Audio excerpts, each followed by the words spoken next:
And welcome back to another episode of Dogs on the Couch, where everybody's allowed to have an opinion. It does not matter if you play the game you are watching. So you're allowed to have an opinion as well. Here on Dogs on the Couch.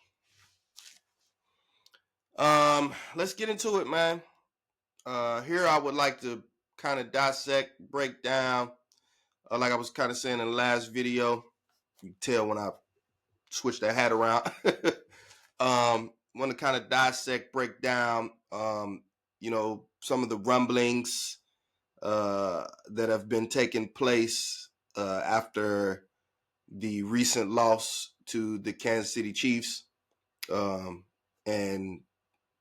an atrocity was on display on the football field out there on Sunday. So, of course, we got a lot of things swirling around. So I just kind of want to, dive into some of those things. First things first, what I will say before I get into the main thing, we do seem to have quite a few people who are now, rightfully so, jumping off of the Jameis Winston bandwagon. We even have some individuals, my guy Quincy Carrier, I always bring him up, but truth be told, he does do a decent job. I think he just gets overly emotional sometimes, and that kind of sways his opinion. And sometimes he'll kind of leave things generalized, so you can't really like pin him to a statement. Like he'll give both sides of the coin. But like I was kind of saying with him with Jameis, is like he'll kind of say, you got to remember what Jameis is, but he would do all of this like praising of such a good job he's doing, and this is what the Browns offense should have looked like all along. And look at him climbing the pocket here. Look at him doing such a good job of protecting DeJuan Jones. And I even did a thing where I'm like, hold on, man. The linemen protect the quarterback. I understand what you're saying, but you're stretching it by trying to make it seem like, oh, well, the line is blocking better just because of Jameis Winston being there. And it's like, bruh, like, come on, man. Like that will start to make people think that Jameis Winston is more than what he is. And then later on, now that the experience is over, now he's fully on the other side, Mr. Quincy Carrier. I'm trying to tell people, Jameis was trying to tell him. It's like, I mean, you made mention of it, but my thing is you give him 45 minutes of what's so great about Jameis, and then give him a minute and 30 seconds of the negatives of Jameis. So quite naturally, when you digesting that, you're going to feel more of what the 45 minutes was about instead of that minute and 30 seconds. It's kind of what I do, like to just keep it real, to be a realist instead of being emotional and swaying each game. As each game goes, I sway my opinion about the quarterback or about the head coach or this or that. Try to gather as much information as I can and then make a decision and stand where my decision is. If I'm right about it, I'm right about it. If I'm wrong, then I'm wrong. And I'm going to have to eat that. I'm going to have to hold that L. And you know what I'm saying? Hopefully, I do better with the next take. So we have had quite a few jumping off of the Jameis Winston bandwagon, rightfully so. However, one thing that I cannot understand, and the reason I can't understand it because I don't have the same hatred for Deshaun Watson that they do. So that's probably why I can't understand it. There are still some talks of, well, I mean, Jameis Winston could still probably be the best option that we have at quarterback going into next year. He's probably still the best option that we have.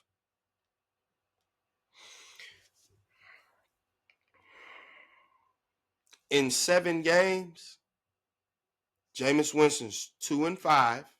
So that's only 1 game better than Deshaun Watson. He only won 1 more game than Deshaun Watson in the same amount of games. He only won 1 more game. And he also had a fully healthy offensive line. He had Nick Chubb back in the fold. He also had Ken Dorsey calling the plays. So those are three advantages that Jameis Winston had that Deshaun Watson didn't, and he only managed one more win. That's it. One more win. As abysmal as Deshaun Watson was, where everybody's just like, well, if you just had any other quarterback, anybody. That's how it looked to start out. And then slowly but surely, we actually got another quarterback. First game looks awesome. See, told you. And then as the season progressed, the new quarterback started to look just like the old quarterback, except this one is throwing interceptions. And that's how we losing the game. Instead of, well, the guy won't pull the trigger, he won't throw the ball down the field, that's why we're losing. He doesn't see this stuff. Now we get a guy who sees it and just he out there throwing picks. And not only that, to compound it, majority of his interceptions, like, they're in the red zone. So, like, you get out here with an opportunity to score, and your quarterback squanders it away by throwing an interception. I mean, repeatedly. At one particular point, he had 8 interceptions in 3 games. 8 interceptions in 3 games. 8 interceptions in 3 games. And if I'm not mistaken, this year I think he has 13 touchdowns, 12 interceptions.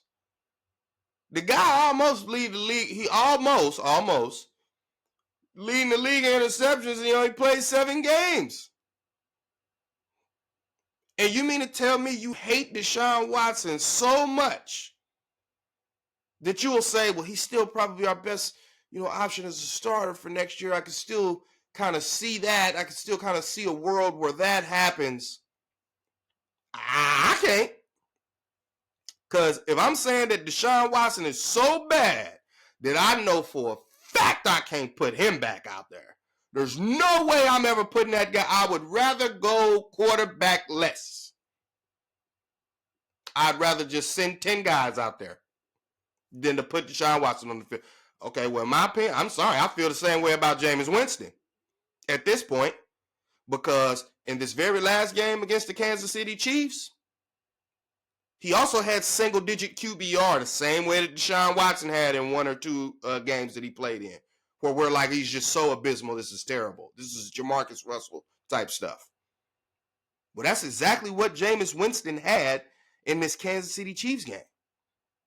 Only threw for like 146 yards, terrible completion percentage, 3 interceptions, strip sack fumble, no touchdowns. And the interceptions are abysmal. Off-target throws, throwing into double coverage, throwing interceptions in the red zone. How on earth could I look at that, know that that's what I'm going to get, and still somehow say, well, you know what? I mean, I could still see where, he could kind of be the bridge quarterback. What? Listen here, my hate for another guy could never be that strong to where I see another guy who's giving me the same results as this other guy that I hate, but just because I hate this other guy, I'm going to make an excuse for you. You know what? No, you can still do it. No. I'm going to look at you and be like, man, I'm getting the same results that I was getting when I had this guy in there. So if I'm getting the same results, to me, at that point, what's the difference? I'm getting the same results. So it to me, it don't matter who I put out there. But the Browns fans are just thinking in terms of, well, if we're going to lose, at least it'll look good. At least we'll be entertained. That's a losing mentality. And that's why the Browns ain't nothing. That's why they ain't no good. Because you got a loser's mentality. Because in my mind, losing is losing. There ain't no such thing as looking good while losing. There's no such thing as that. Y'all was, well, at least we threw for 500 yards. I don't care how many yards we threw for if we lost. That is a loser's mentality, in my opinion. I don't care what the numbers say. Did we lose? Okay, we lost then. Like, I don't understand. You got all these yards, but no win, no more wins. You only got one more win than Deshaun Watson when he was in there. And you had 3 advantages in offensive line, running back, and changing play caller. And you only managed one more win. So for me, if I'm gonna say we can't go back to Deshaun Watson, okay. If that's the leg that we standing on, cool. But in that same breath, I have to also say, I know we can't go back to Jameis Winston. I don't want to go back to 3 interceptions every game. Who would want to go? Who would want that? And at this point, it's not like Winston is a young guy, so it's like, oh, he has potential to stop that. No, he's been in the league for 10 years, and this is what he do. He throw interceptions. He turns the ball over. Not only that, he's doing it in the red zone at the most inopportune time. He's turning the ball over. Your team is losing as a result of it, as a direct result of him turning the ball over. You're losing. So why would I want to send him back out there? Why? Why would I want to see more of that next year? Because that just goes to speak for all the people who, after the Baltimore game, oh, I wonder what would have happened if Jameis Winston was the starter all along. You would have more. You'd have a 30 for 30. You have 30 touchdowns, 30 interceptions. That's what you'd have. And a losing record. That's what you would have. Because that's what we got. That's exactly what we got. In the 7 games that he played, we got a losing record. We only had one more win than what Deshaun Watson gave us. Only one more win. And we got 13 touchdowns to 12 interceptions. And majority of the interceptions taking place in the red zone, costing your team points and chances to win games. So I couldn't understand that part, in my opinion, because everybody laughs at the idea of having a quarterback competition this offseason that involves Deshaun Watson. Well, Watson we don't need him in there. That's laughable, having a quarterback competition. Well, I mean, look at your quarterbacks, man. Because as much as you hate Watson, what did Winston look like when he was out there? He looked like an interception machine. And when DTR gets out there, he's an interception machine as well. It's been very limited time, but the guy has 0 touchdowns and 3 interceptions. So my thing is, if we gonna kind of give you grace, like saying, oh, well, you know, you've been playing in limited time, well, I can use that as a double-edged sword. If you've been playing in limited time, how the heck you got 3 interceptions already? You ain't played but a few snaps. How the heck you got 3 interceptions already? You ain't even played a full game and you got 3 interceptions already. So, like, what do you mean? In my opinion, you need to have a quarterback competition. Nobody should just be handed the job from what I've been seeing from all the quarterbacks, from the starter to the second to the third. None of these guys should be just handed week 1 or you're going to be the starter. Oh, no. I need to see what y'all look like. I need to see who finna be throwing the least amount of interceptions. Okay? That's for starters, because I need a quarterback to take care of the ball. That's QB 101. Rule number 1, take care of the football. Don't turn it over. So first I need to try to identify which quarterback can do that for me. Just take care of the football. Because if we had one that could just take care of the football in that Kansas City Chiefs game, we probably would have won. Or at least, tied the game with a chance to win in overtime. But we couldn't even just take care of the football, just not turn it over. We couldn't even do that. So for me, off season, no matter what quarterback it is, I got to assess everybody. Quarterback competition is going.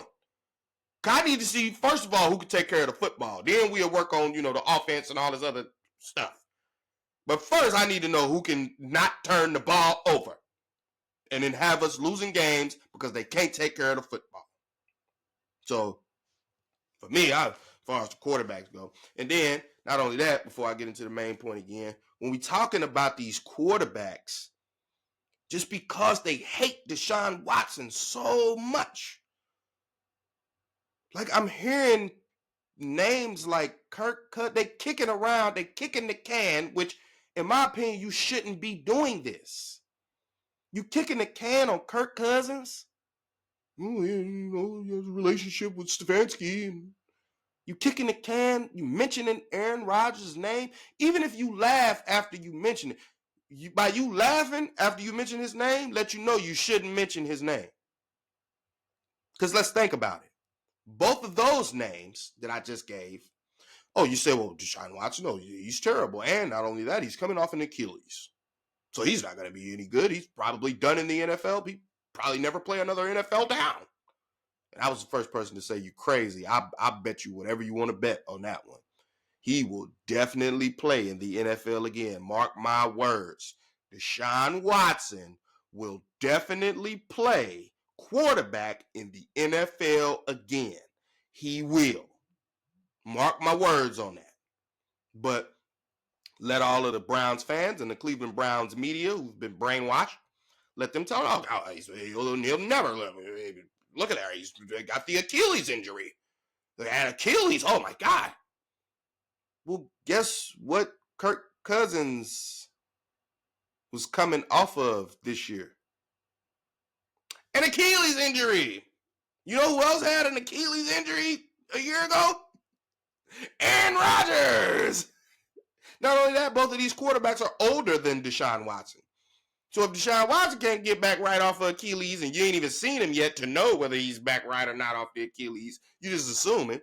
Well, if he can't get back right off the Achilles and he's several years younger, why are we trusting Kirk Cousins or Aaron Rodgers to be a bridge quarterback with coming off of Achilles injuries and abysmal seasons? Kirk Cousins just got replaced by Michael Penix because he was so terrible. He was so trash.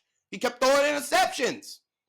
And they're like, oh, look at it. He's not mobile. He can't really move it. And he's throwing these interceptions now. Oh, my God. And the Falcons is like, we don't want to botch the season. So you know what? We just going to go with Penix. We just going to go with the rookie. Let's see what he got. Let's see what he can do. Aaron Rodgers ran everybody out of town over there with the Jets, and he still kept losing. So, like, why would you even bring his name up? If he come to Cleveland, what you think he going to do? You think he going to fall in line? No, he going to come here and start demanding stuff. Oh, I need my wide receiver. I ain't playing with no Cedric Tillman. You better get my wide receivers there. You better get Devontae Adams and Allen Lazard. What are you talking about? Get my receivers. Or he might even call Randall Cobb. He might call Randall Cobb on the phone and be like, hey, you better get Randall Cobb over here. No, don't bring up their names. Don't say nothing about no Kirk Cousins. Don't say nothing about no Aaron Rodgers. And then when we talking about Sam Darnold, you know what that reminds me of? Sam Darnold. And I'm not hating. I don't want to make it seem like I'm hating on Sam Darnold because he's having a great year. Good job, Sam Darnold. Okay, way to at least get you one good year in. Good job, Sam Darnold. But you know what Sam Darnold reminds me of? If we got Sam Darnold as the quote unquote bridge quarterback, what that reminds me of, man, is like I'm about to go through several names. That reminds me of Jake Delhomme when the Browns got Jake Delhomme. That reminds me of Jason Campbell. That reminds me of Jeff Garcia. Like, that's what that reminds me of, man. The plethora RG3. Like, that's what that reminds me of. The plethora of those kinds of quarterbacks that we brought here thinking, oh yeah, this is gonna do it. And then they come here and it's like, nah, that ain't it. You know what I'm saying? This guy was never one of those kinds of guys. Like, this guy kind of is what he is. You know what I'm saying? And those guys probably look better in other situations with other organizations, with other coaches, with other play callers, that type of thing. But when you get them here and then you get them doing whatever the Browns do, like Jake Delhomme was terrible here. Jason Campbell, terrible here. Jeff Garcia, terrible here. Like the list goes on. We've seen the jersey that's got all the quarterback names on display for the Browns. To me, Sam Darnold would just be just another name that ends up being put on that jersey. That's it. That's all in my opinion. Now, with that being said, if they do end up getting Sam Darnold and he come here and he light it up, I just have to eat crow, and it is what it is. I would just be wrong about that. And, hey, it would be kudos to Sam Darnold. Maybe you could even make him your franchise quarterback if he come here and he ball out. But if I'm predicting what I would think, I think he would come here and he'd be Jake Delhomme or he'd be Jeff Garcia. Where you're going to be expecting him to do here what he did in Minnesota, and it doesn't happen. That's, in my opinion, what would happen. Because people try to get all technical with, they run this similar system over there that we run over here, blah, blah, blah, blah, blah. Sometimes all that technical stuff, you do too much overthinking and dissecting as opposed to just going with football 101 or going with what your gut tells you or just trusting your eyes and what your eyes see. Sometimes all that over analytical stuff, it don't really cut to anything. Last on the quarterback stuff, I hear some people mentioning Justin Fields. And again, some of the people that I hear mentioning him are these super analytical breakdown people. And I'm thinking to myself, if you such this analytical breakdown stuff person, why on earth would you mention Justin Fields?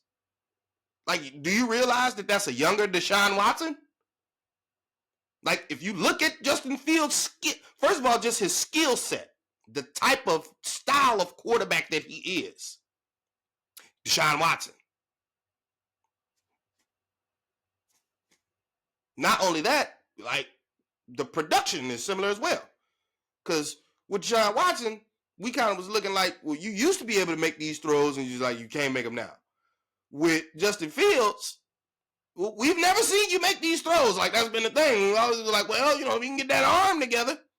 Because he's a great athlete. He's an astounding athlete. But when it comes to making specific kinds of throws, especially in a Kevin Stefanski offense, you're going to need to be on time and on target. You have to be able to make anticipation throws. That's not something that Justin Fields do. What are you, like, why are you mentioning his name? Why are you bringing him up? Oh, just because you hate Deshaun Watson. That's why. Like, you hate Deshaun Watson so much that you'll go get another Deshaun Watson just because he got a different name. But he's going to play the exact same style of football that Deshaun Watson was playing. He's not going to be on time, on target, on schedule. He does a lot of off-schedule stuff. Like, that's what made him, like, he's an athlete quarterback. Not just this processing pocket, stand in the pocket, climb the pocket, on time anticipation throw. That's not Justin Fields. At least not the Justin Fields that I've been watching the whole time I've been watching him. That ain't what he looked like. He didn't look like that in Chicago. He didn't look like that with the Steelers, even when they was winning. It wasn't because of him, because of his arm and his throwing. That wasn't why they was winning. They was winning because he was making plays with his legs and the defense. That's why they was winning. Which ultimately is why Tomlin made the switch at quarterback for Russell Wilson. Because he was like, man, if we could just, because we winning without being able to throw the ball and we still winning. Imagine if we was able to throw the ball just a little bit. Insert Russell Wilson, the guy that was deemed washed in the previous year, when it just seems like him and Sean Payton just they couldn't connect. They couldn't get it together. Like, that seemed to be what the actual problem was, as opposed to Russell Wilson's washed. He doesn't have it anymore. He's terrible. He was never really that good to begin with. All those narratives have kind of disappeared. All the people who were standing on that, they're not standing on it no more. You don't really hear anybody talking about Russell Wilson being washed anymore. So all those people had to eat crow. When we get to throwing these quarterbacks' names out here, man, y'all don't make no sense. And then some of them, if you do, like if you bring Justin Fields in, why shouldn't he have to compete for the starting job? Why should he? What has he done in his career to where it's just, all right, we bring you in and you're the starting QB? What has he done? What has he shown? Like, no, we need to have a quarterback competition. That's what we need to have. And in my opinion, everybody should be involved. Everybody who's on the roster, every quarterback that's on the roster, you're in this competition. Period, point blank. And last but not least, the reason that I say that, as far as with the quarterback, as far as the quarterback go, the attitude where it seemed like, Sean Watson, it make it seem like you like, we too good for a quarterback like that. Man, check this out, Browns fans, Browns media. You're not too good for that. You're not. I'm sorry. Like, what have you done? What have you done? Except be trash since 99. So where do you have this? Like, oh, no, I won't touch that. I can see if you was like the 49ers. You know what I'm saying? The Pittsburgh Steelers. You know what I'm saying? Teams like that. I can see them teams being like, oh, no, we turn our nose up at quarterbacks like that. We need somebody better than that. You know who we are? But the Browns? Man, don't turn your nose up at anybody. You're not that good. You trash. You've been trash since 99. So don't be turning your nose up at, like, stop that. Cut that out. Stop that. Let's not do that, man. Like, let's not do that. We don't need to do that. Browns fans and media don't need to be acting like they too good for somebody. Man, stop it. All the bum terrible quarterbacks that then came through here. Johnny Manziel, stop playing. But you acting like you too good to let Deshaun compete in a quarterback competition for the job? You too good for him to compete for the job. Shut up. That's why you're a loser. That's why you lose so much. Making emotional decisions instead of business decisions.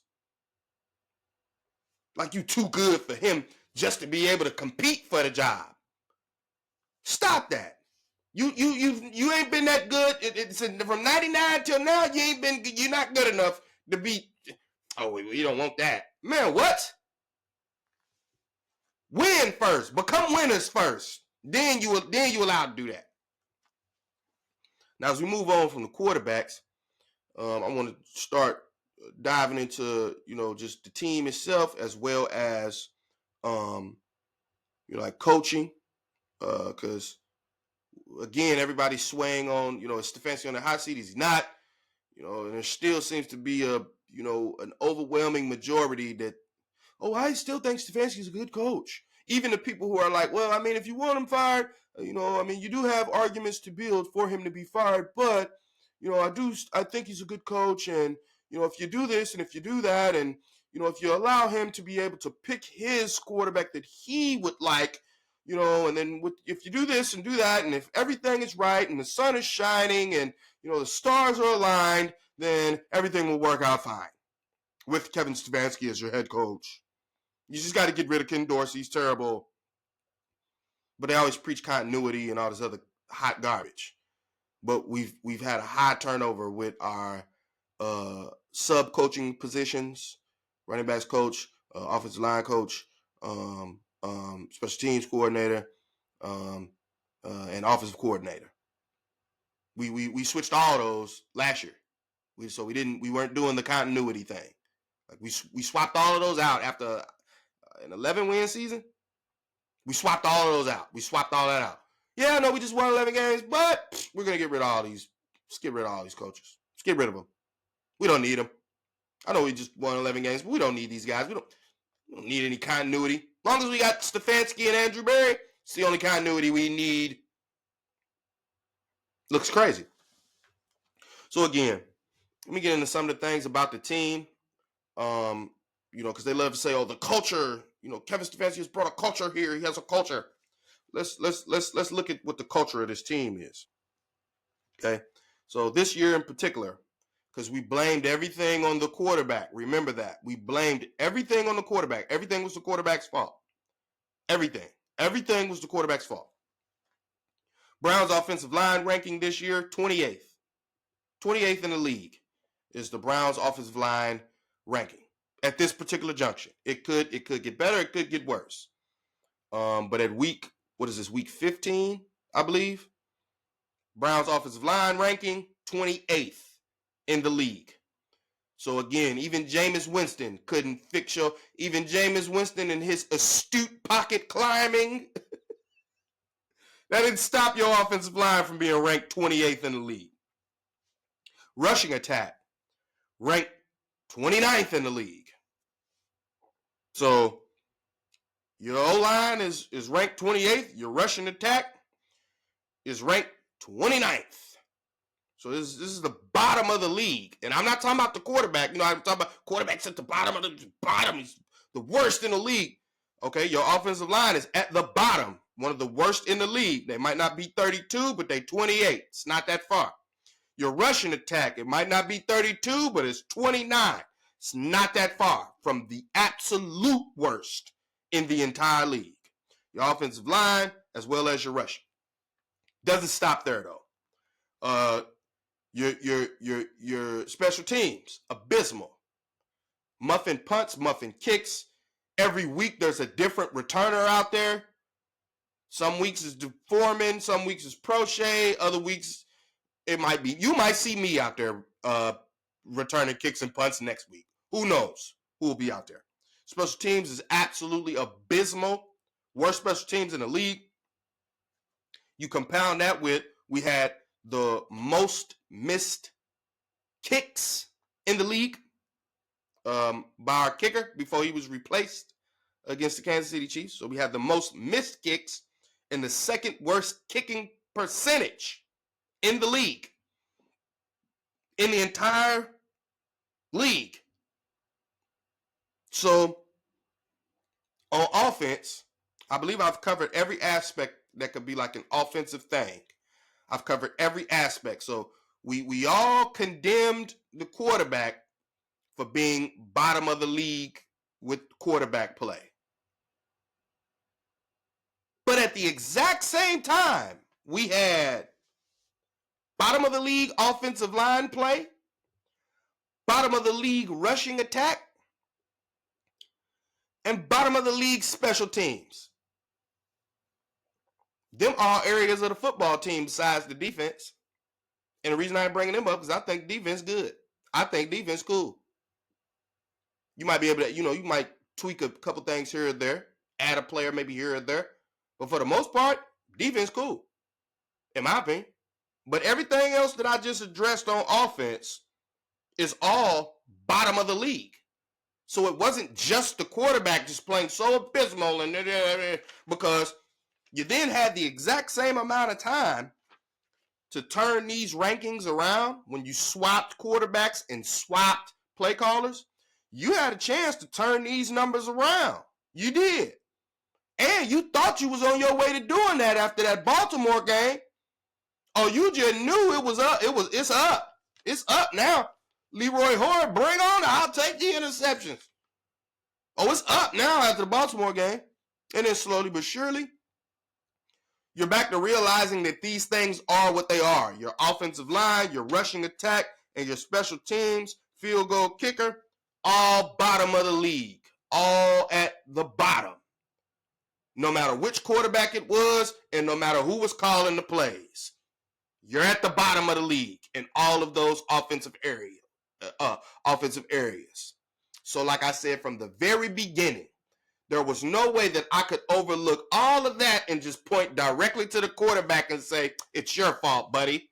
How's it all his fault, man, when his offensive line is ranked 28th, his rushing attack is ranked 29th, and his special teams is the absolute worst special teams that you've probably ever seen before.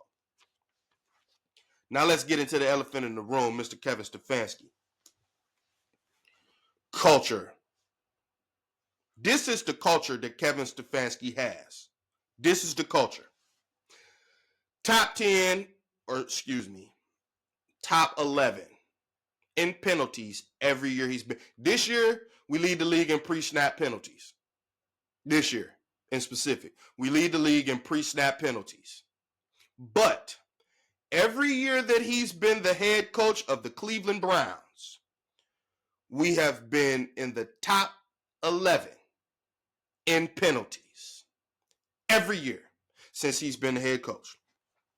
2020, we ranked 8th in penalties. 2021, we were 7th in penalties. 2022, we were 11th in penalties. 2023, 2nd in penalties. And 2024, this year, we are 6th in the league in penalties, while also leading the league in pre-snap penalties. What's the culture again? What culture has he built here? What's the culture? What is it? I don't understand. What is the culture? Because I hear Browns media people say, well, he's built a good culture here. What's the culture? What is it? I'm trying to figure out what it is. I can't put a finger on it. What is the culture? What do we do well? Like, what can you point to hang your hat on? Like, see, Stefanski has brought this type of stabilization for the culture. Like, if I'm not mistaken, the Pittsburgh Steelers, they practice in pads on Fridays. Might be one of the only teams in the league to do that. Maybe them and a couple others. They practice in pads. Over here with the Browns, we didn't even have no, like, the mini camps and all that type of stuff. I'm like, man, come if you want to. It don't really matter. Preseason games, starters, y'all don't really need no reps. You don't need to be out there for what? Who cares? Like, that's the culture that's over here. That and penalties. Penalties, in my opinion, that's lack of discipline. Where should your discipline be coming from? The head coach of the football team. That's where your discipline should be coming from. Head coach of the football team. It took for Jedrick Wills to say that he made a business decision. It took that for you to sit him down. You wouldn't do it when he kept jumping off sides or holding or just being a freaking swinging door and letting people in to hit his quarterback. That wasn't enough for you to put him on the bench or to just take him out the game for a few drives to prove a point. To say, you know what? You're not really helping us when you in there. So I might as well put the backup in. Maybe the backup can at least just stay on sides or not hold. Maybe he'll put up some form of an effort while blocking. Maybe he won't be out there making business decisions. But no, you let him keep going out there through all of that. It wasn't until he made the comment that he made a business decision that you decided, I ain't gonna play this guy no more. What kind of culture is that? The culture and, discipline, holding people accountable, holding your players accountable, especially the premier players, because start from the top and go down. You should be holding these guys accountable. Instead of doing that, you just let them go ahead. It doesn't really matter until he makes a statement about making a business decision. And in my opinion, if you had the proper culture or whatever it is or whatever the case may be, he would have never said nothing like that, even to begin with. He would have never said nothing like that. And then when he did, if you got the right culture, and then when he did, you'd have much more people, being like, nah, bro, hey, man, okay, well, if he making business decisions, you're going to have to go ahead. Like how the dude did with the 49ers, when they tried to put him back in the game, he was like, he ain't want to go in the game. Bro was cut immediately, and then his teammates was trying, man, I don't know what's wrong with dude, but he need to go. He got to get up out of here. Like, that's when you got a solid culture. So that even in a season where things aren't necessarily going, as well as they should, you still have that culture. You still looking at when guys get to doing stuff they shouldn't be doing. You got people holding people accountable. Hey, man, check this out. If it's your job to go out there and play, get out there and play. You pouting and crying because they was putting Dre Greenlaw in, and then now they want you to go back in, so now you pouting and crying. Hey, bro, we don't do that here. That's not the culture here. That's not what we do here. Go to Carolina and do that. But truth be told, depending on what players is in the Panthers locker room, they might not let you do that over there either, buddy. So, again, like what culture besides pre-snap penalties, and lackadaisical, mini camps and preseasons? What kind of culture is that building? Not to mention, every time players leave away from here, they always have negative things to say. Always something negative. Never anything positive. Because if you had a good culture, they would have positive things to say when they leave here. Oh, man, it was a great organization. I enjoyed my time while I was there. They provided me with this, they did that. No, it's always negativity. When they part ways with the Browns, it's always negativity. And this has been the case the entire time that Kevin Stefanski has been the head coach. The entire time. That's been the case. So as we dive into wait. Before I do that, I have to talk about the continuity aspect, because a lot of the excuses that I hear for bringing Kevin Stefanski back is the continuity.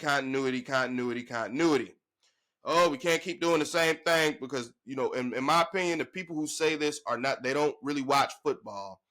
They just kind of, fair weather fans or whatever. Oh, you can't keep just doing the same thing. We always firing the coach. We're always firing the coach. Give the guy a chance. What are we doing? Can't keep firing guys. Got to have the continuity. But nobody's saying that when we firing coordinators and running backs coaches, offensive line coaches. Nobody's saying nothing about continuity when we firing them. Only time we talking about continuity is when it's Kevin Stefanski. And they love to say, oh, he won one play. He won a playoff game against the Steelers. It's like he's the best coach that the Browns have had. That's not saying anything, man. I used the reference before the garbage. He's just garbage in a Glad bag instead of being garbage in a grocery store bag. Don't let the bag trick you as to what's inside of the bag. It's still garbage inside of the bag. So let's debunk this continuity aspect. Let's debunk this. So I looked up the longest tenured NFL head coaches, and I noticed something that's kind of mind-boggling when people say, oh, no, you can't do that. You can't fire him. We got continuity. So let's look at some of the longest tenured head coaches in the NFL, all right? Number 1, Mike Tomlin, 18 years. Number 2, John Harbaugh, 17 years. Real quick before I go on, those 2 coaches are in your division, not your conference. They're in your division, not your conference. They're in your division. So again, when I was talking about all the quarterback play, you got to have quarterbacks to compete with the other quarterbacks that's in your division. You also have to have a head coach to compete with the other head coaches that are in your division and your conference as well. So here you got these 2 coaches, longest tenured coaches in the NFL. They're in your division, buddy. So Mike Tomlin, number 1, John Harbaugh, number 2, Andy Reid, number 3 at 12 years, Sean McDermott for the Buffalo Bills, number 4 with 8 years, number 5, Sean McVay with the Rams, 8 years, Kyle Shanahan comes in at number 6 with the 49ers. He's been there 8 years. Number 7 is Matt LaFleur with the Green Bay Packers. He's been there 6 years. Number 8 is Zach Taylor for the Cincinnati Bengals. He's been there 6 years. Number 9 is Mike McCarthy with the Dallas Cowboys. He's been there 5 years. And then number 10. So the 10th out of 32. The 10th longest tenured head coach is Kevin Stefanski. So there's only 9 other coaches that have been somewhere longer than him. So how have we not given him enough time? How has he not had enough time? The NFL is showing us he's had enough time because he's the 10th longest tenured head coach in the NFL. Like, he's had enough time. Because, wait, let me go down the list a little bit more so I can give some more. So after Kevin Stefanski at 10, 5 years with the Browns, at number 11, we have Dan Campbell with the Detroit Lions, 4 years. Nick Sirianni with the Philadelphia Eagles, 4 years. He's number 12. Number 13, Brian Daboll with the Giants. He's been there 3 years. 14, Kevin O'Connell, 3 years with the Minnesota Vikings. Doug Peterson, 3 years with the Jacksonville Jaguars. Number 16, Mike McDaniel with the Miami Dolphins. Mike McDaniel was also once with the Cleveland Browns. Mike McDaniel's been with the Dolphins 3 years. Todd Bowles, who's been the head guy for Tampa Bay for 3 years. John Gannon, my former teammate. He was a dog too. John Gannon with the Arizona Cardinals, 2 years. The Indianapolis Colts head coach Shane, I can't pronounce his last name. He's been there 2 years. D'Amico Ryans with the Texans for 2 years. Sean Payton with the Broncos for 2 years. And then you got Pierce, Gerard Mayo, Jim Harbaugh, Brian Callahan, Raheem Morris, Dan Quinn, Mike McDonald, and all the other coaches that got fired this year. All those guys first year. All those guys are first year guys. So let's look at this thing right here with these longest tenured head coaches. And you got to give Stefanski a chance. You can't hurry up and fire him. Mike Tomlin, we know why he's been there so long. John Harbaugh, we know why he's been there so long. Andy Reid, of course. Sean McDermott, of course, winners. So Tomlin, Harbaugh, Reid all have Super Bowls, I believe. Sean McDermott has had his team in the Super Bowl conversation. They just haven't been able to beat Patrick Mahomes. But they're a solid team every year, and every year they have a chance. Sean McVay has won a Super Bowl. Kyle Shanahan at number 6 has been to multiple Super Bowls, haven't won one yet, but at least he's been. Matt LaFleur with the Green Bay Packers. He has a great resume, if you ask me, especially with the transition from Aaron Rodgers to Jordan Love. So he's done a good job there. Zach Taylor with the Cincinnati Bengals. They've been to a Super Bowl. Whether you agree with Zach Taylor and what he does, like him or not, they've been to a Super Bowl. Mike McCarthy is Mike McCarthy. His Super Bowl was before he got to Dallas. And in Dallas, it's kind of iffy. Like, we don't really know what's going on with him. And then you get to Stefanski. So my thing with this, all of the coaches outside of Mike McCarthy and his tenure with the Dallas Cowboys, all of the coaches that are ahead of Kevin Stefanski have either won a Super Bowl, been to a Super Bowl, or are in the Super Bowl conversation. Let me say that again. All of the head coaches above Kevin Stefanski, outside of Mike McCarthy, have either won a Super Bowl, been to a Super Bowl, are in contention or are in contention for a Super Bowl every year. All of those guys. Now, as we look at these guys that are below Kevin Stefanski, meaning they've been head coaches a shorter period of time than Stefanski. Dan Campbell did the biggest turnaround for the Detroit Lions that I believe that organization has seen. So that guy clearly deserves to be having his job going forward. Nick Sirianni, who was on the hot seat earlier this year, and I was like, why? Why is he on the hot seat? Team's 3-2, he's second in the division. Why is he on the hot seat? Oh, you just barely beat the Browns. But did he win? It doesn't matter if you win by 100 points or if you win by 1 point. When you look at the win-loss record, it just says win. It says W. It doesn't matter. You don't get anything extra for how much you're winning by.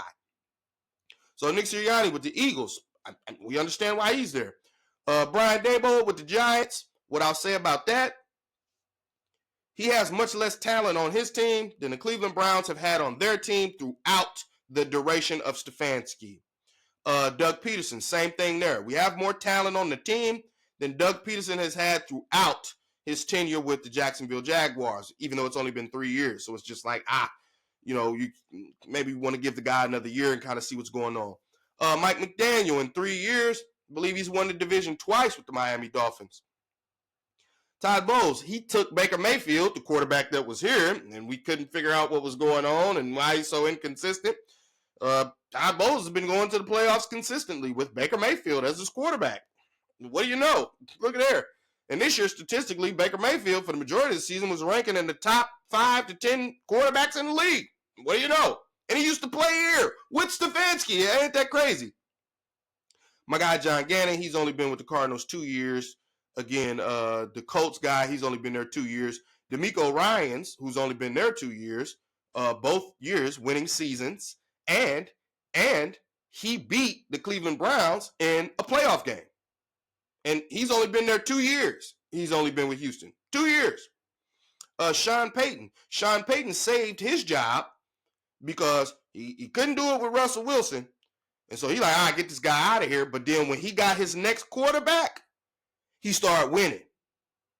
So he saved his job for the time being because when he got his next quarterback, he started winning. He didn't get another quarterback and then started looking the same. Still not getting wins. He got another quarterback and started winning. So that saved him, because if he didn't do that and then Russell Wilson looking like what he looked like in Pittsburgh, nobody might ever hire Sean Payton again. Antonio Pierce, Gerard Mayo, first-year coaches. We clearly have more talent on the Browns team than those guys. Harbaugh, that's a Harbaugh with the Chargers. So Chargers was good before Harbaugh. They'll be just as good, if not better, now that they have Harbaugh. Then you got the Tennessee Titans, terrible. Carolina Panthers, terrible. Both of those coaches are first-year coaches. We clearly have more talent than those teams. Atlanta Falcons, first-year coach. They've had a great, actually had a great year. If they had better quarterback play, they'd be a lock for the playoffs. But Kirk Cousins started tailing off. Dan Quinn with the Washington Commanders, done a great job with a rookie, a rookie quarterback as well, mind you. Commanders beat the Browns, so Dan Quinn, first year head coaching for the Commanders, beats us with a 5-year continuity coach, beat us. And then you got Mike McDonald, who's doing pretty good with the Seahawks. This is his first year. They got rid of Pete Carroll. Probably thought they would never get rid of that guy. Got rid of him. They seem to be doing pretty good, in the first year with Geno Smith as the quarterback. And then you got the Bears, the Jets, and the Saints. All their head coaches were fired, for not doing the job correctly. So again, I go through all of this basically to say, again, Kevin Stefanski is the number 10, the 10th longest tenured head coach in the NFL. And then not only that, there's 1, 2, 3, 4, 5, 6, 7, 8, 9, 10, 11. There's another 11 coaches that are under him as far as tenure goes that have better records. Some of these teams with lesser talent have better records with lesser talent. So here you have the 10th longest tenured head coach with a 3 and whatever record, and he's been getting beat by coaches that have lesser talent on their team and lesser years of head coaching experience with that particular organization.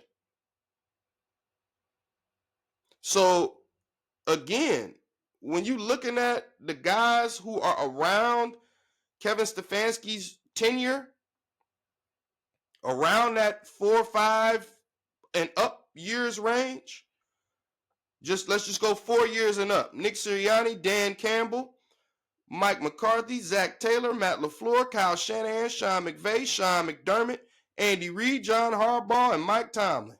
Out of all those names that I just named, Stefanski is the only one that's out here stinking it up. That's it. He's the only one that's out here stinking it up. All the other head coaches that are around that tenure, they have that tenure because they're winning football games, and they're doing it consistently each year. Not one year we got 11 wins, the next year we got 3 wins. They're not doing that, because typically that gets you fired in the NFL as a head coach. That gets you fired, buddy.